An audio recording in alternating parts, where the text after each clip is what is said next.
السلام علیکم ورحمۃ اللہ تعالی وبرکاتہ۔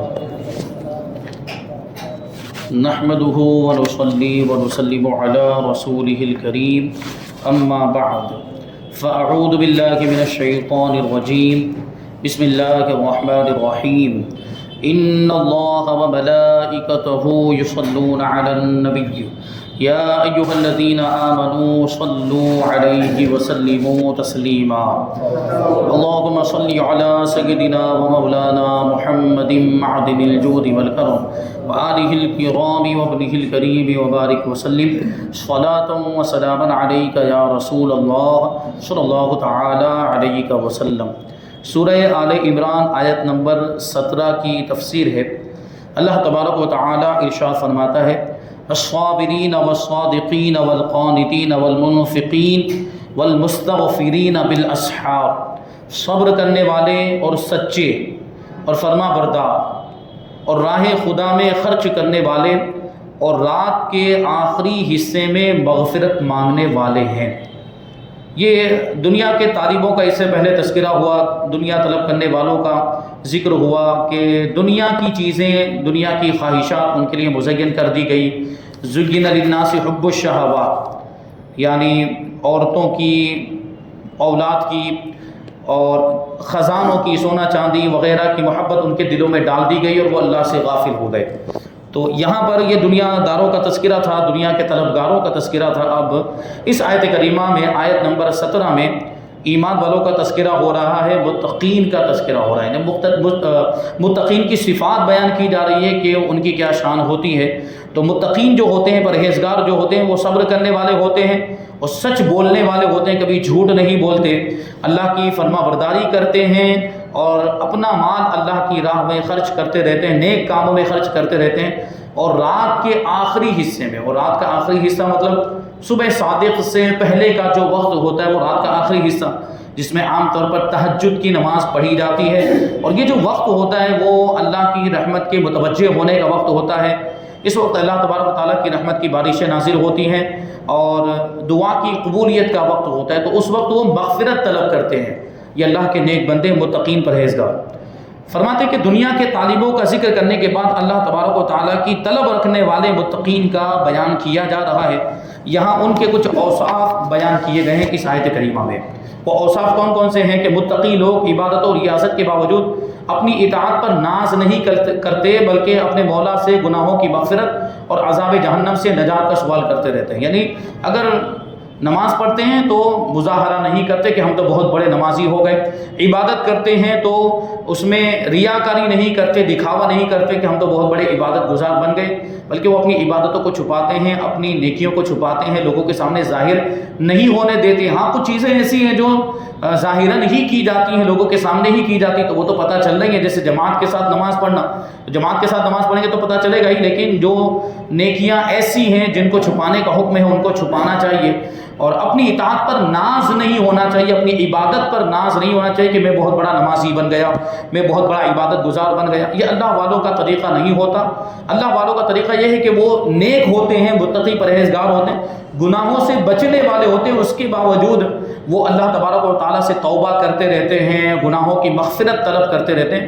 وہ اتنے بلند مرتبے پر ہوتے ہیں، اونچے مقام پر ہوتے ہیں اور ولایت کے درجے پر بھی فائز ہو جاتے ہیں، اس کے باوجود وہ اللہ کی بارگاہ میں اللہ کے خوف سے روتے رہتے ہیں، گڑ گڑاتے رہتے ہیں، توبہ کرتے رہتے ہیں اپنے گناہوں سے، اور اپنے گناہوں کی مغفرت اور معافی اللہ کی بارگاہ میں طلب کرتے رہتے۔ تو سوچنے جیسی باتیں ہمارے لیے، ہم اور آپ کے لیے، کہ اللہ کے ولی جو اتنے اونچے مقام پر ہوتے ہیں اور نیک، متقی، فرما بردار ہوتے ہیں، اس کے باوجود ان کے خوف خدا کا یہ عالم کہ وہ روتے رہتے ہیں، گڑ گڑاتے رہتے ہیں۔ تو ہمیں آپ کو تو کتنا اپنے گناہوں سے توبہ کرنا چاہیے اور اپنے گناہوں کو یاد کر کے اللہ کی بارگاہ میں رونا اور گڑ گڑانا چاہیے۔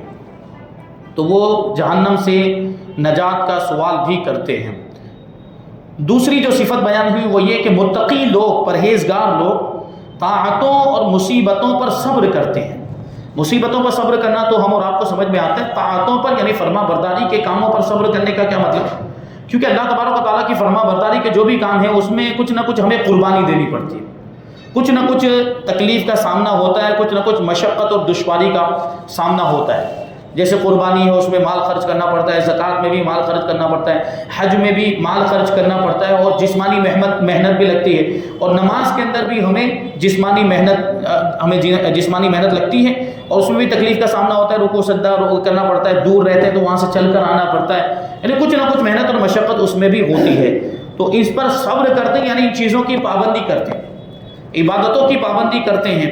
اور اللہ والوں کی تو شان یہ ہوتی ہے کہ وہ فرائض تو فرائض، واجبات اور سنتوں کے بھی پابند ہوتے ہیں، بلکہ نوافل بھی کثرت کے ساتھ پڑھتے ہیں، یعنی ہزار رکعتیں ایک ایک دن میں پڑھ لیا کرتے ہیں۔ جیسے غوث پاک رضی اللہ تعالیٰ عنہ کے تعلق سے میں نے یہ بات بیان کی تھی کہ ایک دن میں 1000 رکعت وہ نفل نماز پڑھتے تھے۔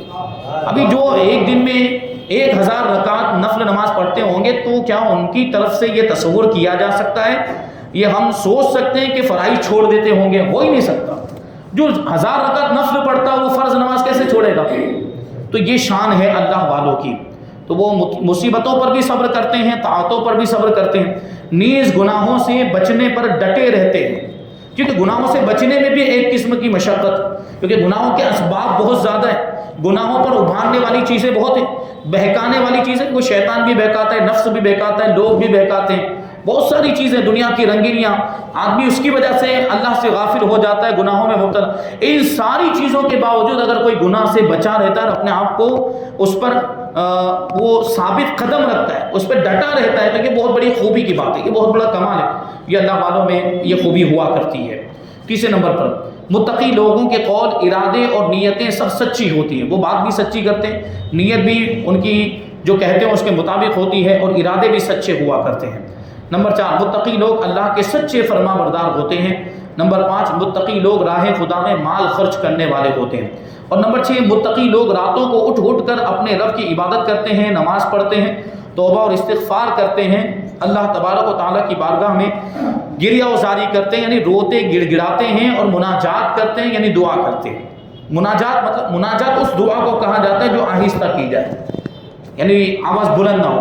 تو یہ دونوں طرح کی دعا جائز، بلند آواز سے دعا کرنا بھی جائز ہے، آہستہ دعا کرنا بھی جائز۔ رب کو بلند آواز سے بھی پکار سکتے ہیں اور آہستہ آواز میں بھی پکار سکتے ہیں، کیونکہ اللہ تبارک و تعالیٰ کے لیے تو یہ کوئی فرق ہے ہی نہیں بلند آواز کا یا آہستہ آواز کا، وہ تو ہمارے دل کی بات کو بھی سنتا ہے، وہ تو ہمارے دل کے ارادے کو بھی جانتا ہے، دل کی نیتوں کو بھی جانتا ہے، تو اس کے سامنے آواز بلند کرنے کی ویسے ضرورت نہیں ہے۔ لیکن اگر بلند آواز سے بھی اگر کوئی اللہ تبارک و تعالیٰ کی بارگاہ میں دعا کرتا ہے تو اس میں بھی کوئی حرج نہیں ہے۔ یاد رکھیں کہ رات کا آخری پہر یہ نہایت فضیلت والا ہے، یہ وقت خلوت اور دعاؤں کی قبولیت کا وقت، یعنی تنہائی کا وقت ہے۔ بندہ اس میں تنہا ہو جائے، اللہ کی عبادت، اللہ کی طرف متوجہ ہو، اللہ سے لو لگائے اور دعا کرے تو انشاءاللہ دعائیں قبول ہوں گی۔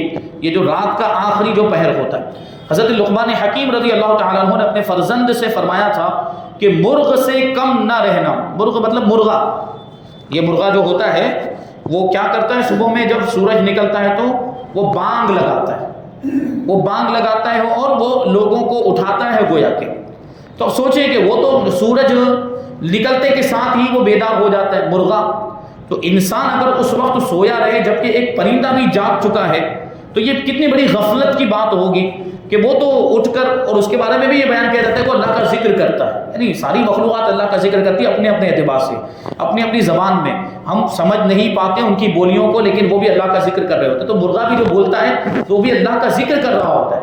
تو سوچے کہ مرغا صبح کو جلدی اٹھ کر اللہ کا ذکر کر رہا ہے اور ہم سوتے ہیں، سو رہے ہیں بستر کے اندر، غافل ہیں، فجر کی نماز بھی چھوٹ گئی ہے اور دیگر معاملات بھی ہیں۔ تو یہ حضرت لقمان حکیم نے اپنے فرزند کو یہ نصیحت کی تھی کہ مرغ سے کم نہ رہنا، کہ وہ تو سحری کے وقت ندا کرے، یعنی صبح شادی کے وقت اٹھ جائے اور تم سوتے رہو، یہ نہیں ہونا چاہیے، یعنی جلدی اٹھ جانا ہے اور اس وقت میں خاص طور پر صبح شادی کے وقت عبادت میں مشغول ہونا اور اللہ تبارک و تعالیٰ کی بارگاہ میں دعا کرنا، یہ بہت اچھی بات ہے، بڑی فضیلت کی بات ہے۔ آیت نمبر 18 میں اللہ تبارک و تعالیٰ ارشاد فرماتا ہے، شہید اللہ انہ لا الہ الا ہو والملائکۃ واولو العلم قائما بالقسط لا الہ الا هو العزیز الحکیم، اور اللہ نے گواہی دی کہ اس کے سوا کوئی معبود نہیں، اس کے سوا کوئی عبادت کے لائق نہیں، اس کے سوا کوئی خدا نہیں، اور فرشتوں نے اور عالموں نے بھی گواہی دی، انصاف سے قائم ہو کر اس کے سوا کسی کی عبادت نہیں، وہ عزت والا ہے، حکمت والا ہے، غلبے والا ہے۔ اب یہاں پہ غور کرنے کی ضرورت ہے کہ اللہ تبارک و تعالیٰ خود گواہی دے رہا ہے۔ اب اس سے بڑھ کر کوئی گواہی ہو سکتی ہے کہ اللہ تبارک و تعالیٰ خود گواہی دے؟ انسان ہم اور آپ گواہی دے یا کوئی دوسری مخلوق، تو اس میں کوئی شک ہو سکتا ہے، کوئی شبہ ہو سکتا ہے۔ انسانوں کی گواہی میں بھی معاملات ہو جاتے ہیں، کبھی گواہ جھوٹ بولتا ہے یا کبھی گواہ جو ہے کہ اس درجے کا قابل اعتماد نہیں ہوتا، بھروسے کے لائق نہیں ہوتا، تو اس کی گواہی میں وہ دم نہیں ہوتا۔ اب سوچے پروردگار جو ساری کائنات کا خالق و مالک ہے، پوری کائنات کا پیدا کرنے والا، جب وہ خود گواہی دے رہا ہے، اس کا مطلب یہ سب سے بڑی گواہی ہے، اس سے بڑھ کر کوئی گواہی نہیں ہو سکتی۔ تو اللہ تبارک و تعالیٰ خود کہتا ہے اللہ نے گواہی دی کہ اللہ کے سوا کوئی معبود نہیں، تو اس میں تو کوئی شک ہی نہیں، اور ایمان والے کو تو ویسے بھی شک نہیں ہوتا کہ اللہ کے سوا کوئی معبود نہیں، لیکن اللہ نے گواہی دی۔ تو اس کے بارے میں اس کے پیچھے ایک واقعہ ہے کہ یہ اللہ تبارک و تعالیٰ نے گواہی کیوں دی، یہ آیت کریمہ کیوں نازل ہوئی قرآن پاک کے اندر۔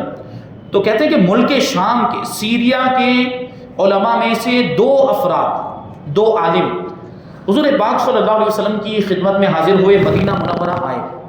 جب انہوں نے مدینہ طیبہ کو دیکھا تو ایک نے دوسرے سے کہا، ایک عالم نے دوسرے عالم سے کہا، کیونکہ وہ عالم تھے آسمانی کتابوں کے، توریت انجیل وغیرہ انہوں نے پڑھی ہوئی تھی، اور اس میں حضور پاک صلی اللہ علیہ وسلم کی ساری نشانیاں بھی انہوں نے پڑھی تھی، اور یہاں تک کہ حضور پاک صلی اللہ علیہ وسلم کے شہر کی علامتیں بھی اس میں بیان کی گئی، مقدس شہر مدینہ منورہ کی نشانیاں بھی آسمانی کتابوں کے اندر موجود، کہ یہ نبی پاک صلی اللہ علیہ وسلم کی مکہ مکرمہ کے تعلق سے یہ تھا کہ یہ حضور پاک صلی اللہ علیہ وسلم کی نبی آخر الزمان کی جائے پیدائش ہوگی، اور یہ حضور پاک صلی اللہ علیہ وسلم کی جائے ہجرت ہوگی۔ مدینہ طیبہ کے بارے میں لکھا کہ آخری نبی اس شہر کی طرف ہجرت کریں گے، اور ان کی آخری قیام گاہ بھی یہیں پر، آرام گاہ بھی یہیں پر ہوگی، ان کا مزار پاک بھی یہیں پر بنے گا۔ وہ ساری نشانیاں اس میں تھیں، تو انہوں نے پہچان لیا مدینہ منورہ کو دیکھتے۔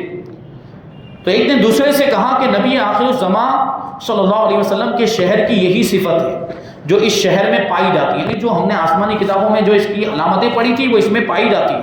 پھر جب حضور پر نور صلی اللہ علیہ وسلم کی خدمت میں حاضر ہوئے تو حضور اقدس صلی اللہ علیہ وسلم کی صورت مبارکہ، آپ کا چہرہ مبارک، چہرہ منور، اور آپ کے اوصاف کریمہ کو تورات کے مطابق دیکھ کر فوراً ان لوگوں نے آپ صلی اللہ علیہ وسلم کو پہچان لیا، کیونکہ حضور کے چہرے کے اوصاف بھی بیان کیے گئے، چہرہ کیسا ہوگا، اور حضور پاک صلی اللہ علیہ وسلم کی دوسری اور بہت ساری علامتیں اور نشانیاں بیان کی گئی کہ وہ سب انہوں نے حضور پاک صلی اللہ علیہ وسلم کی ذات میں وہ نشانیاں پائی، تو آپ کو ان نشانیوں سے پہچان لیا، اور عرض کرنے لگے کہ کیا آپ محمد ہیں صلی اللہ علیہ وسلم؟ تو حضور پاک صلی اللہ علیہ وسلم نے ارشاد فرمایا ہاں میں محمد ہوں۔ انہوں نے پھر عرض کیا کہ کیا آپ احمد ہیں؟ یعنی حضور پاک صلی اللہ علیہ وسلم کے دو سب سے زیادہ مشہور نام، ویسے تو 99 اس سے بھی زیادہ نام ہے، اور نام جو دو مشہور ہیں وہ محمد اور احمد، اور اس کے بارے میں یوں بیان کیا جاتا ہے کہ زمین پر حضور پاک صلی اللہ علیہ وسلم کا نام محمد ہے، اور آسمانوں پر حضور پاک صلی اللہ علیہ وسلم کا نام احمد ہے۔ اس میں بھی ایک پوائنٹ ہے، ایک نقطہ ہے، اس میں غور کرنے کی ضرورت ہے کہ محمد کا مطلب ہوتا ہے جس کی سب سے زیادہ تعریف کی گئی ہو، اور احمد کا مطلب ہوتا ہے جو سب سے زیادہ تعریف کرنے والا ہو۔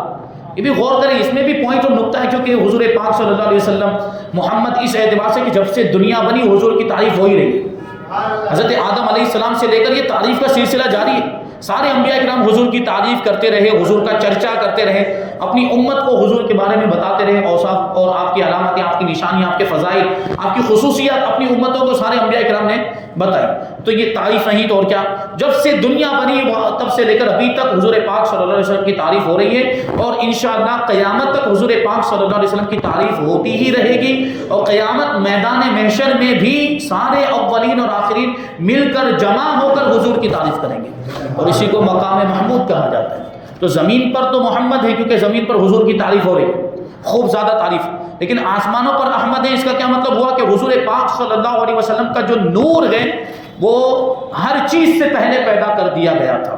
اللہ تبارک و تعالیٰ نے ساری مخلوقات کو پیدا کرنے سے پہلے، اس کائنات کو بنانے سے پہلے ہمارے نبی کے نور کو پیدا کیا، تو جب سے حضور کا نور بنا وہ اللہ کی حمد بیان کر رہے ہیں۔